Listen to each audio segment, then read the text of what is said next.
Hello everyone, मैं doctor Vinita Kundir, कनोहला स्नातकोत्तर महिला महाविद्यालय मेरठ, डिपार्टमेंट ऑफ इकोनॉमिक्स। आज हम सभी बात करेंगे कंजप्शन फंक्शन या उपभोग फलन पर। What is the consumption function? उपभोग फलन क्या है? उपभोग फलन मैक्रो इकोनॉमिक्स या समष्टि अर्थशास्त्र की एक अवधारणा है जो रिलेशनशिप इस्टेब्लिश करता है या शो करता है इनकम और कंजप्शन में, आय व उपभोग में जो संबंध होता है वह यह प्रदर्शित करता है। इसको सबसे पहले जॉन मैनार्ड कीन्स या जेएम कीन्स द्वारा सबसे पहले इस पे बात की गई थी। ये एक्सप्लेन करता है कि लोग अपनी आय में से किस तरह व्यय करते हैं या खर्च करते हैं। सिंपल भाषा में अगर कहें तो जैसे जैसे हमारी आय बढ़ती है वैसे वैसे उपभोग भी हमारा बढ़ता है, पर आय में होने वाले परिवर्तन का आकार और उपभोग में होने वाले परिवर्तन का जो आकार है वो सेम नहीं होता। जैसे जब हमें आय प्राप्त होती है तो उस आय सारी की सारी आय को हम उपभोग पर व्यय नहीं करते हैं, बल्कि उस आय के एक भाग को उपभोग पर व्यय करते हैं। कंजप्शन फंक्शन इसी के बारे में बात करता है। Meaning consumption depends on income. हम सब जानते हैं कि हम सभी का जो उपभोग है वो आय पे निर्भर करता है। जितना ज़्यादा हमारी आय होगी उतने ही ज़्यादा हमारा उपभोग होगा, पर जो उपभोग पर जो किए जाने वाला व्यय है वो आय में होने वाला जो परिवर्तन है उससे कम होता है। हम सारा का सारा, जैसे प्रीवियसली बात कर चुके हैं, हम सारा का सारा जो भी चेंज हमारी इनकम में होता है या जो भी इंक्रीमेंट या बढ़ोतरी हमारी इनकम में होती है वो सारी की सारी हम उपभोग पर व्यय नहीं करते हैं, बल्कि उसका एक पार्ट उपभोग पर व्यय करते हैं। अगर इसको इक्वेशंस के रूप में दिखाएं तो बेसिक इक्वेशन या बेसिक समीकरण इसके लिए C equals to alpha plus beta times Y या C equals to alpha plus beta times Y D है, जहाँ पे C कंजप्शन एक्सपेंडिचर या उपभोग पर किए गए व्यय को दिखा रहा है, अल्फा या स्मॉल a ऑटोनोमस कंजप्शन या स्वतंत्र उपभोग को दिखा रहा है, जो इस चीज़ को बताता है कि इनकम और उपभोग में क्या संबंध है। जब इनकम ज़ीरो होती है उस समय पे उपभोग हमारा कैसा होता है, ये ऑटोनोमस कंजप्शन से हमें पता चलता है।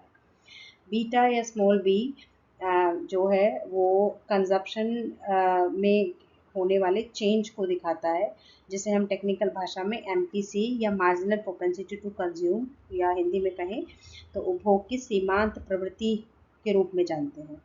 Y इनकम को शो कर रहा है और Y सब्सक्रिप्ट D जो है वो डिस्पोजेबल इनकम या उपभोग योग्य आय या व्यय योग्य आय को दिखाता है। सरल भाषा में कहें तो हम सभी किसी न किसी रूप में टैक्स देते हैं, तो हमारी इनकम में से टैक्स को निकालने के बाद जो हमारे पास एक्चुअल आय बचती है, इनकम बचती है, उसको हम उपभोग पर खर्च करते हैं। तो वाई डी उसी डिस्पोजेबल इनकम को शो कर रहा है। की कंपोनेंट्स जैसे प्रीवियस स्लाइड में हमने देखा कंजप्शन फंक्शन की equation C equals to alpha plus beta times Y. यहाँ पे अल्फा ऑटोनोमस कंजप्शन या स्वतंत्र उपभोग को दिखा रहा है, जो ये बता रहा है कि यदि इनकम किसी व्यक्ति की ज़ीरो होती है तो उस समय पे उपभोग कितना होता है। हम सभी अर्थशास्त्र के स्टूडेंट हैं और ये जान रहे हैं कि उपभोग एकमात्र ऐसी आर्थिक क्रिया है जो सभी आर्थिक क्रियाओं का आदि और अंत है। यानी सब आर्थिक क्रियाओं के लिए रीज़न भी यही है, यही एक बैकग्राउंड क्रिएट करता है हर आर्थिक क्रिया का। हर व्यक्ति इसीलिए काम करता है क्योंकि उसको उपभोग करना होता है, और अंत भी है, यानी हर आर्थिक क्रिया का अल्टीमेट मोटिव जो है वो उपभोग ही होता है। तो इनकम जब ज़ीरो होती है तो उस समय पे भी, इनकम के ज़ीरो होने पर भी उपभोग किसी भी व्यक्ति का ज़ीरो नहीं होता, क्योंकि उसको जीवित रहने के लिए कुछ ना कुछ उपभोग करना ही होता है। इंडिपेंडेंट ऑफ इनकम, ये इनकम से जो ऑटोनोमस कंजप्शन है यानी उपभोग का वह भाग जिस पर आय का प्रभाव नहीं पड़ता, वो इनकम से पूरी तरह से स्वतंत्र होता है। इनकम के ज़ीरो होने पर भी ये अपनी वैल्यू रखता है।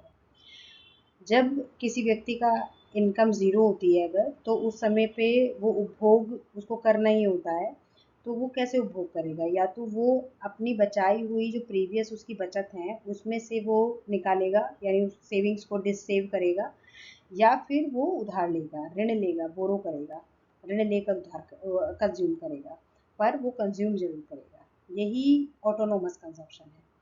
दूसरा जो कंजप्शन का टाइप है वो है इंड्यूस्ड कंजप्शन, या फिर प्रेरित उपभोग।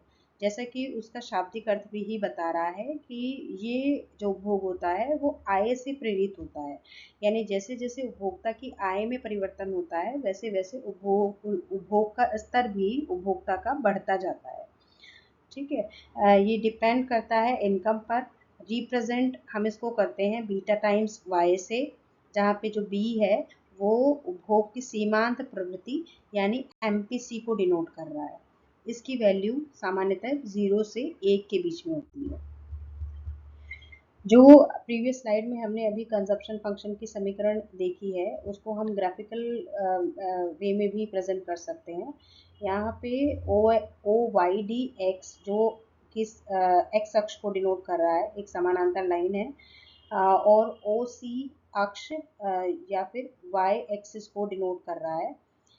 ये सैंपल स्पेस हमें दिखा रहा है कि उपभोक्ता के जो उपभोग फलन है उसको हम एक अपवर्ड स्लोपिंग लीनियर लाइन में से ड्रॉ कर सकते हैं या डिनोट कर सकते हैं, जो कि ये दिखा रहा है कि जैसे जैसे वाई एक्सिस पे उपभोक्ता के उपभोग योग्य आय बढ़ती है वैसे वैसे वाई एक्सिस पर जो उपभोक्ता का कंजप्शन है, उपभोग है, वह भी बढ़ता जाता है। अब यहाँ पे एक चीज इस डायग्राम में हम नोट कर सकते हैं कि जो रेड लीनियर लाइन है, red upward sloping linear line है, इसको ये जो है पॉइंट ऑफ ओरिजिन के 0 से शुरू नहीं हो रही है बल्कि पॉइंट ऑफ ओरिजिन के थोड़ा ऊपर से शुरू हो रही है, जिसको हम सी नोट से डिनोट कर रहे हैं। ये 0 से लेके 0 सी नोट का जो एरिया है ये ऑटोनोमस कंजप्शन को शो कर रहा है। ऑटोनोमस कंजप्शन को क्यों शो कर रहा है? क्योंकि 0 पॉइंट पर इनकम हमारी 0 है, यानी इनकम कुछ नहीं है। इनकम के कुछ भी ना होने पर, इनकम के 0 होने पर भी उपभोक्ता जो है वो ओ सी नोट के बराबर कंजप्शन कर रहा है, यानी कंज्यूम कर रहा है कुछ ना कुछ। इसके अलावा जब ऊपर जैसे जैसे हम एक्स एक्सिस पे आगे की तरफ राइट हैंड साइड बढ़ते हैं, वो शो कर रहा है कि इनकम जो है कंज्यूमर की बढ़ रही है। अब जैसे जैसे हम एक चीज़ नोट करें कि जैसे जैसे इनकम बढ़ रही है कंज्यूमर की वैसे वैसे उपभोग भी उसका बढ़ रहा है। इस चीज़ को डिनोट कर रहा है मार्जिनल प्रोपेंसिटी टू कंज्यूम या एमपीसी, जो दिखा रहा है कि डेल्टा सी में क्या परिवर्तन हो रहा है, यानी उपभोग में डेल्टा, जैसे कि हम जान रहे हैं डिनोट करता है परिवर्तन को, तो डेल्टा सी में क्या परिवर्तन हो रहा है वाई डी में होने वाले परिवर्तन से। केनेजियन साइकोलॉजिकल कीन्स साइकोलॉजिकल लो, जो ये केनेजियन साइकोलॉजिकल लो ऑफ कंजप्शन है जिसको हम प्रीवियसली भी डिस्कस किए हैं, इसको कीन्स का मनोवैज्ञानिक सिद्धांत कहते हैं, जो ये मानता है कि जैसे जैसे इनकम बढ़ती है वैसे वैसे उपभोग भी बढ़ता है, पर इसके बढ़ने का रेट सेम नहीं होता। जिस रेट में इनकम बढ़ती है उसी रेट से हमारा कंजप्शन नहीं बढ़ता है, बल्कि इनकम का एक पार्ट जो है वो सेव करके रख लिया जाता है।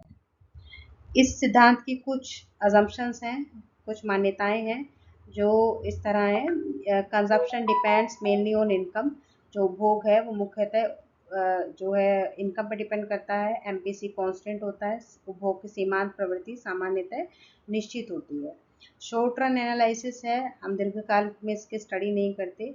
इग्नोर्स अदर फैक्टर्स, ये कुछ उन फैक्टर्स को इग्नोर करता है जिनका उपभोग पर प्रभाव पड़ता है, जैसे ब्याज की दर में होने वाला परिवर्तन, संपत्ति में होने वाला परिवर्तन, या भविष्य की जो आशाएं हैं, एक्सपेक्टेशंस हैं या अनुमान हैं, उनमें होने वाला परिवर्तन भी उपभोक्ता के उपभोग को प्रभावित करता है। तो जो ये वाला सिद्धांत है ये इन सभी कारकों को शामिल नहीं करता है। ये मानता है कि कंज्यूमर का जो बिहेवियर है वो स्टेबल है, उसमें बहुत ज़्यादा उतार चढ़ाव नहीं है, मंदी नहीं है, बहुत ज़्यादा तेज़ी नहीं है, या महंगाई और मंदी नहीं है, इन्फ्लेशन डिफ्लेशन नहीं है। गवर्नमेंट का बहुत ज़्यादा हस्तक्षेप नहीं है, आर्थिक क्रियाओं में। नॉर्मल इकोनॉमिक कंडीशन है, कोई बहुत ज़्यादा उतार चढ़ाव वाली कंडीशन नहीं है, जैसे कि हमने देखा है कोविड के समय पे, या फिर आजकल जो पश्चिमी एशिया कॉन्फ्लिक्ट क्रिएट हो रखा है, वो जो इकोनॉमिक क्राइसिस है, ये फ्लक्चुएशंस अर्थव्यवस्था में नहीं है, ये सिद्धांत ये मान के चलता है। फैक्टर्स अफेक्टिंग कंजप्शन, वो कौन कौन से कारक हैं जो एक उपभोक्ता के उपभोग को प्रभावित करते हैं। एक उपभोक्ता की आय का स्तर उपभोग को प्रभावित करता है ना। जो डिस्ट्रीब्यूशन ऑफ इनकम है, जो आय का वितरण है, वो भी उपभोग को प्रभावित करता है। जिनकी आय ज़्यादा होती है उनका उपभोग का स्तर भी ज़्यादा होता है, और जिनकी आय कम होती है उनके उपभोग का स्तर भी कम होता है। फिस्कल पॉलिसीज़ को अफेक्ट करती है। फिस्कल पॉलिसी कैसे, जैसे गवर्नमेंट अगर टैक्स लगाती है तो हमारा उपभोग कम हो जाता है, और सरकार अगर व्यय ज़्यादा करती है तो हमारा टैक्स जो उपभोग है वो बढ़ जाता है। इन रेट ऑफ इंटरेस्ट इसको अफेक्ट करता है। वो कैसे करता है कि जैसे सरकार ने मान लीजिए कि अभी रेट ऑफ इंटरेस्ट अपना बढ़ा दिया है ना, बैंक ने अपना रेट ऑफ इंटरेस्ट बढ़ा दिया, तो लोग कम उपभोग करेंगे, उनको अपने उपभोग में कटौती करनी पड़ेगी। इसके अलावा एक्सपेक्टेशंस, जो अनुमान होते हैं, भावी अनुमान होते हैं, वो भी उपभोग को प्रभावित करते हैं। उदाहरण के रूप में हम देखें कि जैसे अभी भी एशियन क्राइसिस हुआ है ना, पश्चिमी एशिया क्राइसिस हुआ है, वार छिड़ा हुआ है। तो ये वार जो है वो लोगों में पैनिक की सिचुएशन क्रिएट कर रहा है कि भविष्य में हो सकता है कि कुकिंग गैस उनको की सप्लाई जो है अ, वो उसमें रुकावट आ जाए, उनको कुकिंग गैस की सप्लाई प्रॉपरली ना हो। तो लोग क्या कर रहे हैं, पैनिक बाइंग कर रहे हैं, है ना, यानी अपने जो कुकिंग गैस के कंजप्शन है उसको उन्होंने इंक्रीज कर दिया है ना, क्योंकि उनकी एक्सपेक्टेशन क्या है कि ये वार बढ़ सकता है ना। और वार बढ़ेगा अगर तो जो कुकिंग गैस सप्लाई है वो डिस्टर्ब होगी। तो लोगों की जो भविष्य की ये वर्तमान में आशा है, ये भी उनके वर्तमान के उपभोग को प्रभावित कर रही है। लोग इंडक्शन पे जा रहे हैं कुकिंग के लिए। तो ये सारे कुछ फैक्टर हैं जो एक उपभोक्ता के उपभोग को प्रभावित करते हैं। इम्पोर्टेंस क्या है इसकी, ये जो सिद्धांत है ये कंज्यूमर के व्यवहार को एक अर्थव्यवस्था में समझने में मदद करता है ना। गवर्नमेंट की पॉलिसी मेकिंग के लिए सहायता करता है, कितना टैक्स लगाना है, कितना कम करना है, कितना खर्च करना है, किन क्षेत्रों पर खर्च करना है, इन सभी का निर्णय में जो उपभोग फलन का सिद्धांत है वो मदद करता है। इसी के अलावा जो मल्टीप्लायर इफेक्ट है, जो अर्थव्यवस्था में एक इंसेंटिव का काम करता है, एक इंजेक्शन का काम करता है, उसके सिद्धांत, उसके कॉन्सेप्ट को समझने में भी जो कंजप्शन फंक्शन का प्रिंसिपल है वो हमारी मदद करता है। इसके अलावा सेविंग्स एंड इन्वेस्टमेंट, जैसे कि हम जान रहे हैं कि उपभोक्ता एक पार्ट को कंज्यूम करता है आय के, और दूसरे पार्ट को या तो सेव करता है या फिर वो इन्वेस्ट करता है। तो कंजप्शन फंक्शन का जो प्रिंसिपल है वो हमें सेविंग और इन्वेस्टमेंट की अवधारणाओं को समझने में भी मदद करता है। Thank you, that's all. I hope ये आप लोगों को मददगार साबित होगा। Thank you.